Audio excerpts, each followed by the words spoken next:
Habang pabalik ako ng presinto, may motor na tumabi kay Pinky at sumenyas to na tumabi ako. Kaya tinabi ko naman sa daan si Pinky at huminto siya sa tabi ko. Bakit? Tanong ko at tinaas niya ang helmet niya.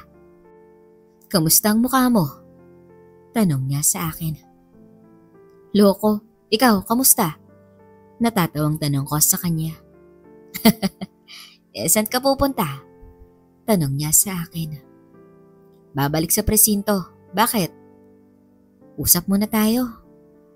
Wala na akong oras. Come on, Ken. Be a brother. Fool. Wala na talaga akong oras. Teka, bakit parang ang clingy mo ata?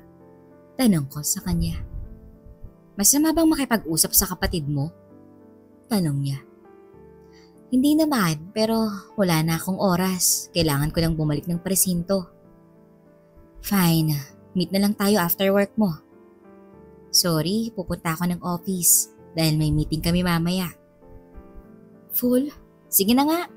Saad ni Jared at bigla na lang niyang pinatakbo ang motor niya at iniwan akong umuubo dahil sa usok ng kanyang motor. Lokong yun? Saad ko na lang. At umalis na ako papunta sa presinto. Pagdating ko doon, wala si Alona. Inisip ko na baka lumabas para mananghalian. Kaya sakto din at makakakain na rin ako.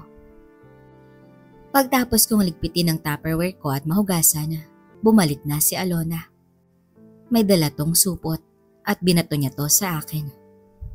Ano to? Kainin mo. Saad niya sa akin. Kaya tinignan ko kung ano. Wow, brownies! Natutuwa akong saad. Nainis na ba niya lang ako at naupo na siya sa silya niya. Salamat. Saad ko habang ngumunguya. Huwag kang magsalita habang ngumunguya ka. Kago? Galit niyang saad sa akin. Sorry. Saad ko na tinignan niya ako ng masama. Dumating na ba si Hepe? Tanong niya. Hindi pa, kumain ka na ba? Tanong ko sa kanya.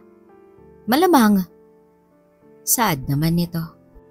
At napansin ko na tumingin siya sa orasan at sa monitor niya. Bakit? Tanong niya sa akin. Dahil nakatingin lang ako sa kanya. Wala. Saad ko. Naumiling lang siya. Gusto ko sanang sabihin kay Alona ang tungkol kay Johnny. Pero nagdadalawang isip ako. Dahil sinabihan ako ni Lolo Rudy na huwag ipagsabi sa kahit kanino na nasa bahay niya si Johnny. Teka, kukuha lang ako ng may inom. Gusto mo? Tanong ko sa kanya. No thanks. Sagot naman niya. Kaya pumunta ako ng kusina para uminom ng tubig. At pagbalik ko, nakita kong may kausap siya sa telepono. At sa mukha niya, parang hindi niya nagustuhan ang kausap niya. May problema ba? Tanong ko sa kanya nung binaba niya ng telepono. Si Hepe, hindi na raw babalik dito. Dahil may pupuntahan siyang isa pang meeting. Ganun ba?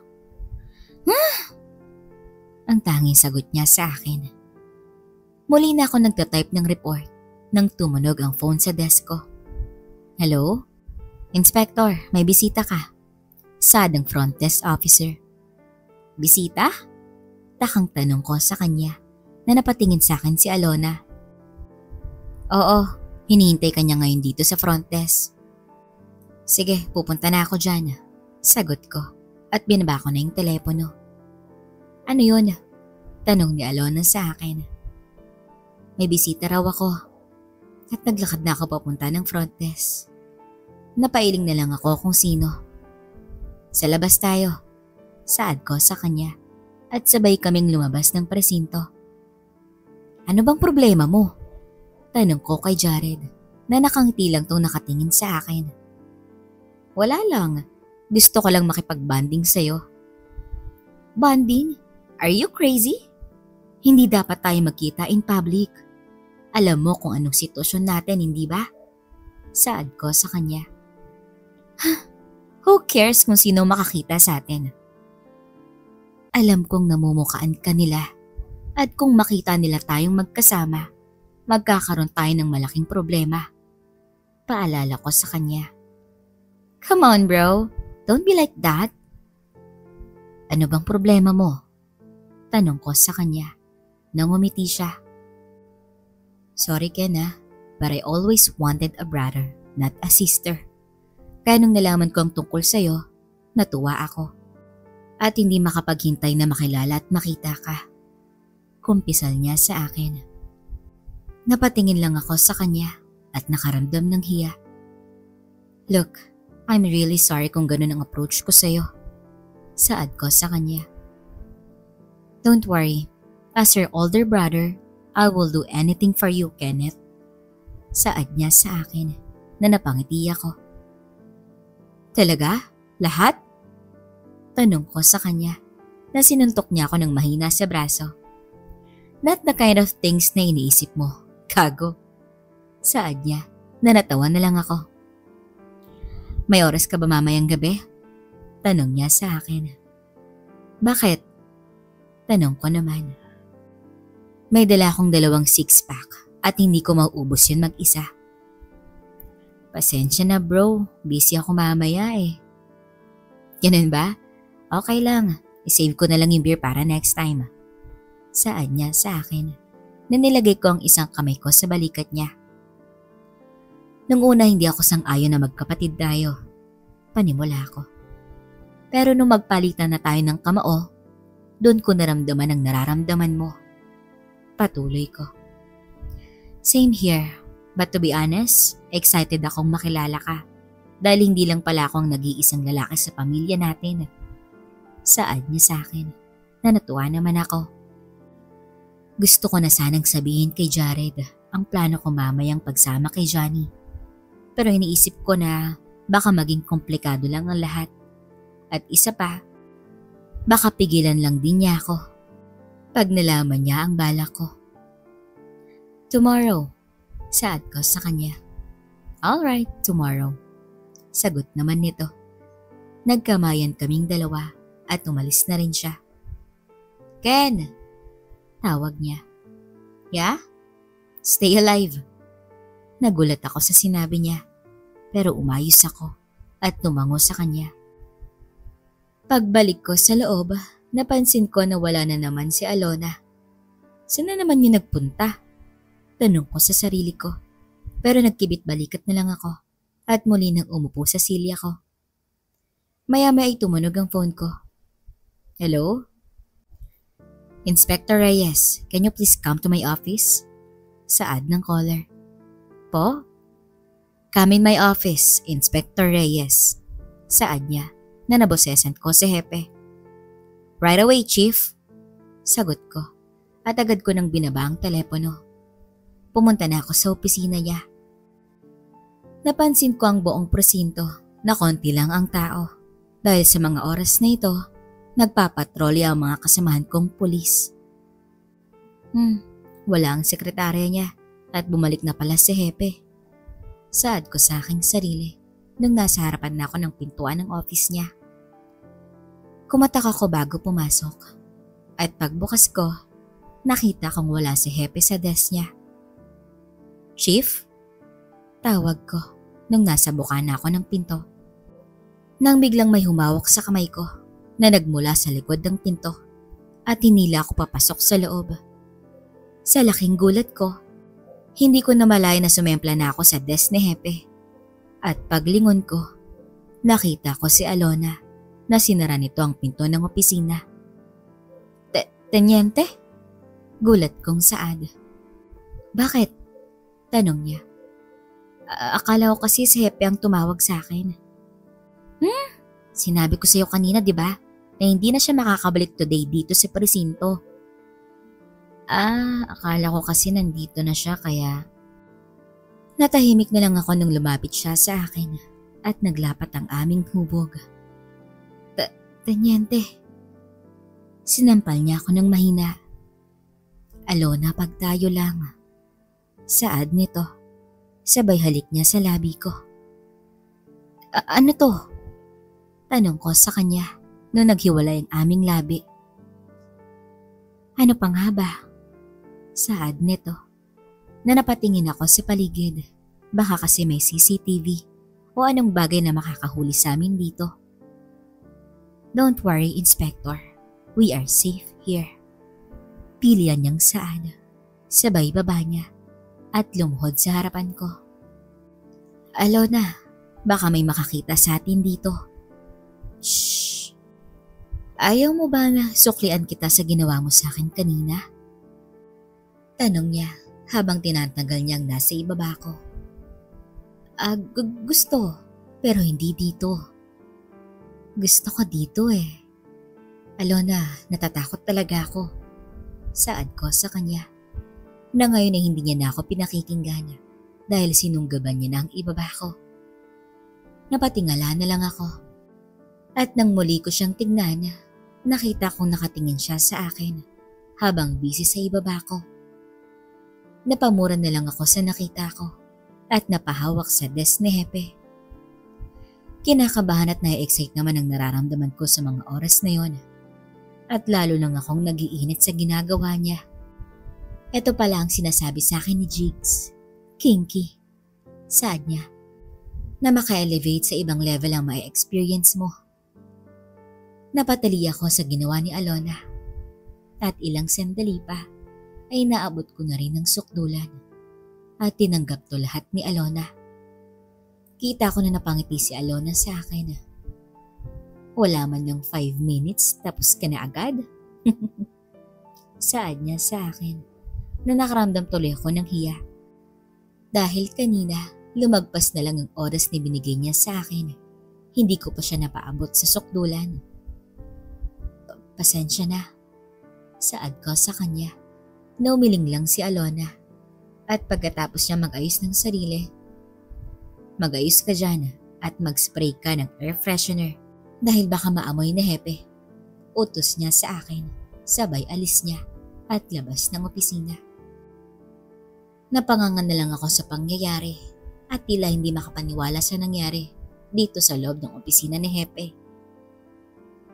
Tumingin muna ako sa labas para siguradong walang makakita sa akin. At nang masiguro ko, agad akong lumabas at sinara ang opisina ni Hepe at pumunta na ng banyo para linisin ang sarili ko. Pagbalik ko sa desk namin, nakita kong bagong hilamos si Alona at nakatingin to sa monitor niya. Alona, tawag ko sa kanya. Hindi naman ako makapagsalita dahil hanggang ngayon, hindi pa rin ako makapaniwalang nagawa namin yon. Ano? Tanong niya sa akin, kaya humarap ako sa kanya. Sigurado ka bang walang CCTV sa loob ng office ni Hepe? Takot kong tanong sa kanya, baka kasi meron. Ano ka ba? Hindi ako gaga para gawin sa opisina niya yun. Ganun ba? Oo. 3 lugar lang dito sa presinto ang walang CCTV. Saan? Tanong ko. Sa opisina niya, sa banyo, at dito sa desk natin. Napangiti ako. Kung ganon, safe pala tayo. Gago. Sagot naman niya sa akin. Kaya napakamot na lang ako sa ulo ko at natawa. Tumayo si Alona at lumapit sa akin. Kaya don't worry, Barbie. Safe tayo. Give me one more chance. Saad ko sa kanya. What chance? Tanong naman nito. Yung kanina sa apartment mo. Don't embarrass yourself, Barbie. I won't, not this time. Saad ko na natawa siya. Well, if you're up to it. Saad niya sa akin na tumango ako. Well then, my apartment again tomorrow? Saad niya. Challenge accepted. Saad ko na sinundot niya ako sa noo at tumawa siya. Sabi mo walang CCTV dito, di ba? Tanong ko sa kanya. Yeah, bakit? Tanong niya na hinawakan ko ang likuran niya at hinila siya palapit sa akin na agad siyang tumingin sa paligid. Anong ginagawa mo? Aamuyin ko lang ang breakfast ko bukas. Saad ko sa kanya na muli niya akong sinundot sa noo At tumawa siya. Dumating ang hapon at oras na ng uwian. Iyahatid kita bago ako pumunta ng opisina ng parents ko. Hindi, sasakay na lang ako kay Lina.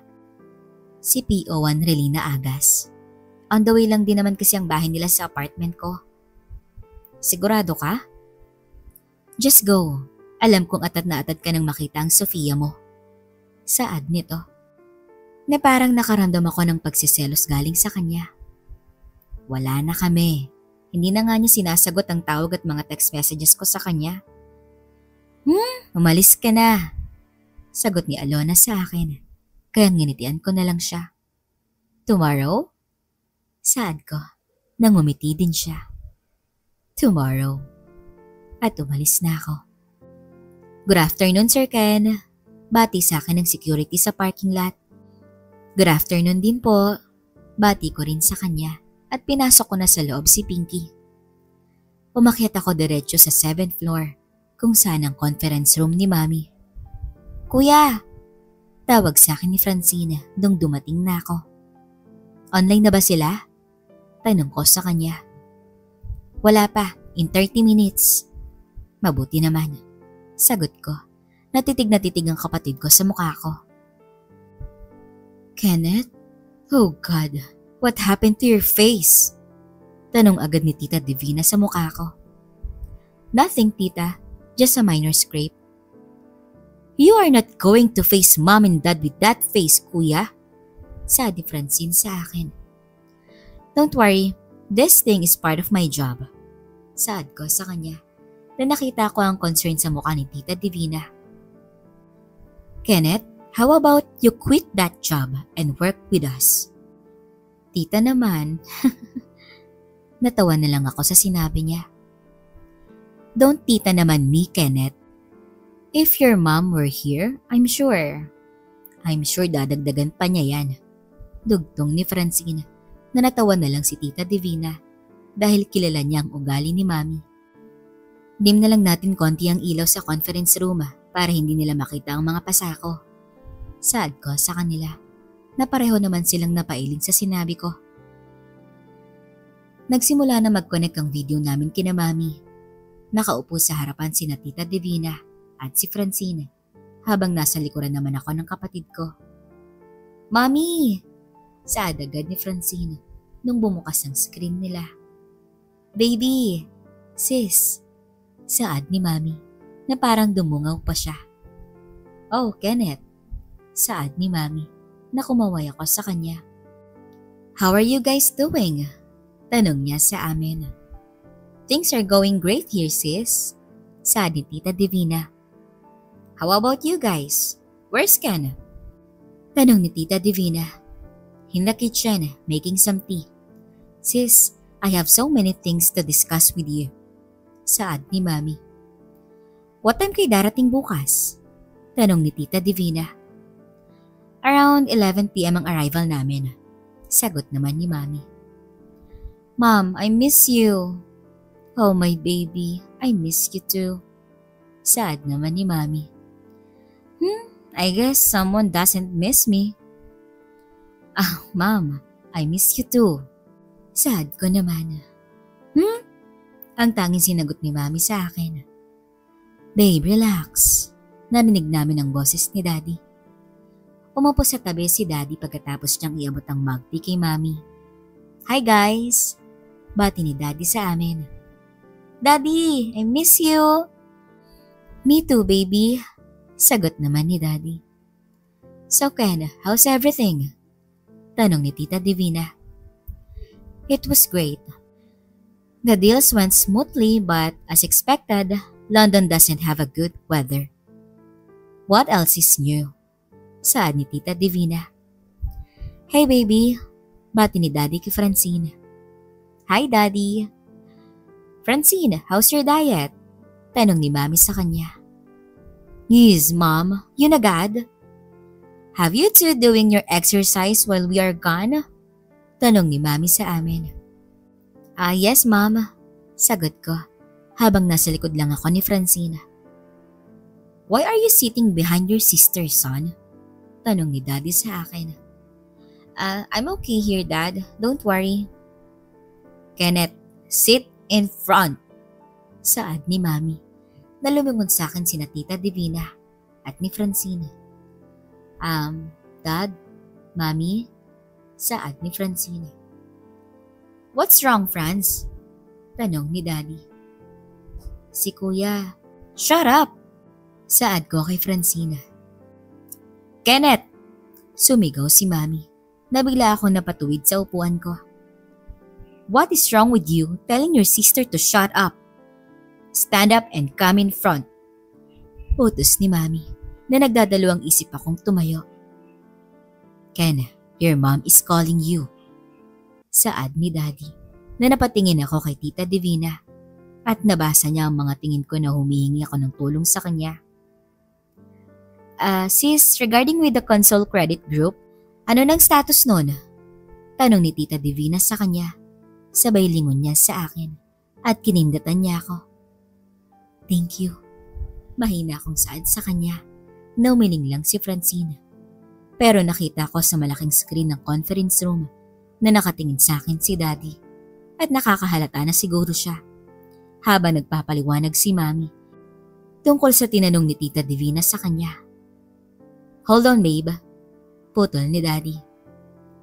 What's wrong? Tanong ni Mami sa kanya. Ken, come forward. Saad ni Daddy. Nakinabahan na ako. Daddy, about kay Lolo Rudy. Francine, mamaya na yan. Ken, come forward. Saad ni Daddy. Kaya wala na akong nagawa, kundi ang tumayo at humarap sa kanila. What happened? Sigaw agad ni Mami dahil hindi ko na maitago sa kanilang pasa sa mukha ko. Oh, Ken. Ang tangi na sambit ni Daddy. At sa loob ng 1 oras, tanging sermon at sigaw lang ang narinig namin galing kay Mami. Babe, that's enough. Saan ni Daddy sa kanya na nakita kong namumula na sa galit si Mami. Wait till I get home, Kenneth. Wait till I get home. Banta ni Mami sa akin. Alright guys, we will see you tomorrow. Sis, take care of the kids for us.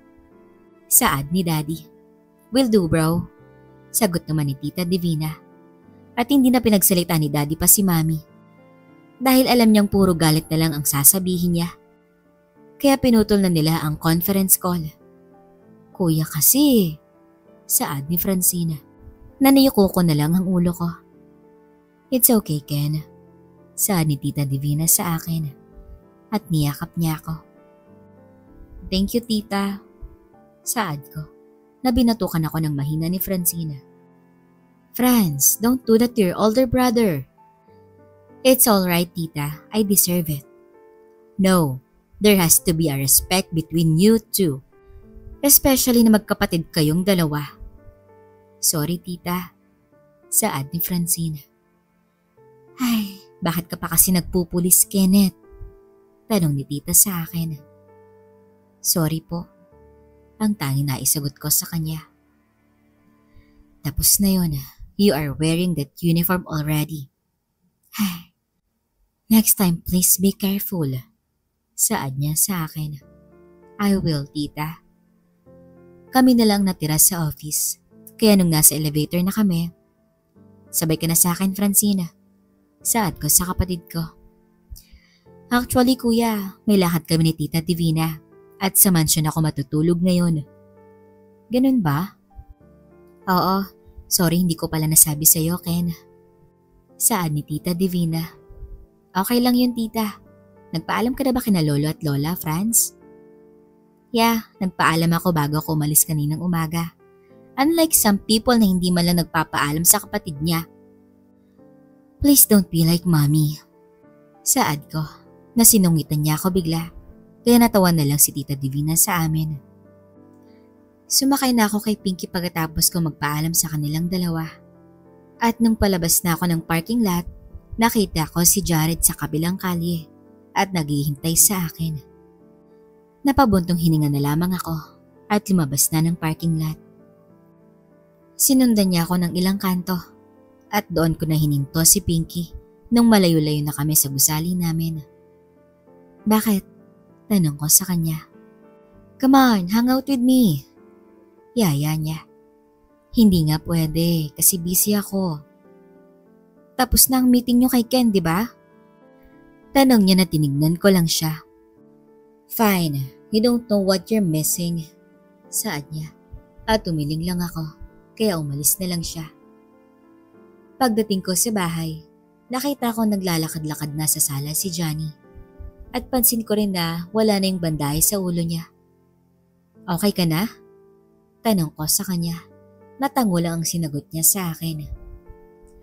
Kenneth, may hinanda akong pagkain sa iyo sa kusina. Kumain ka na doon. Saad ni Lola sa akin. Sige Paula. Nakausap mo na ba ang daddy mo? Tanong niya. Opo, bukas ng gabi po ang dating nila. Mabuti naman. Nasaan po si Lolo Rudy? May nilakad lang sandali, pauwi na rin yun. Sagot ni Lola Aida sa akin. Sige la, akyat na muna ako sa taas para makapagpalit. At tumango si Lola. Pansin ko naman na tumingin lang sa akin si Johnny. Maya-maya ay dumating na rin si Lolo Rudy at nag-usap kami sandali tungkol sa nangyaring conference kanina. At walang ibang reaksyon si Lolo, kundi ang tumawa. Yung mami mo talaga kahit kailan, hindi nagbabago. Saad nito habang umiinom siya ng kape. Kumusta na si Johnny, Lo? Mabuti-buti na siya. Konting galos lang ang nasa ulo niya, kaya inalis ko ng bandahe. Mabuti naman. Ken. Po? Gusto kong bantayan mo siya dahil baka tumakas yan. Don't worry, Lo. Ako ang bahala sa kanya. Sagot ko na tinapik ako ni Lolo sa balikat at tumayo na siya. Nasa kama na ako bandang 11:00 na ng gabi at nakiramdam ako sa kabilang kwarto kung tulog na ba sina Lolo at Lola. Bumangon ako at binuksan ng konti ang pintuan ng kwarto. Nakiramdam ako. Nakinig ako sa labas. At nung masiguro ko na tulog na sila, kinuha ko yung bag sa gilid ng pinto at dahan-dahan akong naglakad at bumaba sa hagdanan. Pagdating ko sa baba, agad kong pinuntahan si Johnny sa bodega. Tinulak ko pabukas ng mahina ang pinto at nung pumasok ako, nakita kong nagbibiis na si Johnny. Handa ka na ba? Mahina akong tanong sa kanya. Oo. Kailangan nating umalis ngayon habang tulog na sila. Saad ko sa kanya. Sigurado ka bang tulog na sila? Oo, alam ko ang routine nila. Kaya safe tayong umalis ngayon. Nag-iingat kaming lumabas ng bahay, pati na rin ang pagbukas ng gate at ang pagsara nito. Anong sasakyan natin? Tanong ni Johnny. Magta-taxi tayo. Hindi ko pwedeng dalhin ang kotse ko. Tama ka. Nagsimula na kaming maglakad papunta sa tulay. At nung nakatawid na kami ng tulay, ilang kanto lang ay nakapara na kami ng taxi at nagpahatid na kami sa lugar na pupuntahan namin. Teka, bago tayo tumuloy, may dadaanan lang tayo. Saan? Kailangan natin ng gamit. Saad niya. Kaya tinapik niya yung taxi driver at binigyan niya to ng address. Isang lumang apartment ang pinuntahan namin. At nung pumasok na kami sa loob, halatang ilang taon na itong hindi tinitirhan. Bakit tayo nandito? Dito ko'y tinago ang ibang armas na nakuha ko sa shipments ni Eduardo. Tinulak niya pabukas ang isang pader at nung binuksan niya ang ilaw, nakita ko ang nakahilerang iba't ibang klaseng armas. Wow, parang armory ni Mami. Ano? Takang tanong niya. Wala, sagot ko. At agad na akong kumuha ng armas at bulletproof vest para panangga ko sa katawan. Kumuha din ng gamit si Johnny para sa kanya at naglagay din siya ng ibang armas at maraming magazine sa loob ng isang bag. Tara na, yaya niya sa akin. At nung nakaredy na kami, teka, yung taxi, pinaalis ko na. Ha? E paano tayo? Tanong ko. Huwag kang mag-alala, may sasakyan ako, saad ni Johnny. Kaya dumaan kami sa likod. Nakita ko na may isang itim na SUV sa garahe. Hopefully tama ang impormasyon mo, saad ko nung nasa daan na kami. Oo, tama ako. How's your condition? Tanong ko sa kanya dahil pansin ko na papikit-pikit ang mata niya habang nagmamaneho ako. I'm fine. Ang misyon natin ay mailigtas natin si Ingrid. And the evidence, dagdag ko na tumango siya. Right, yung evidence, saad niya sa akin. Inapakan ko ang brake kaya huminto agad ang SUV. I want to make things clear, Johnny. Hindi ko itataya ang buhay ko para lang sa babaeng yun. Saad ko sa kanya. Loud and clear, Inspector Reyes. Good to know, Special Agent. Sagot ko naman.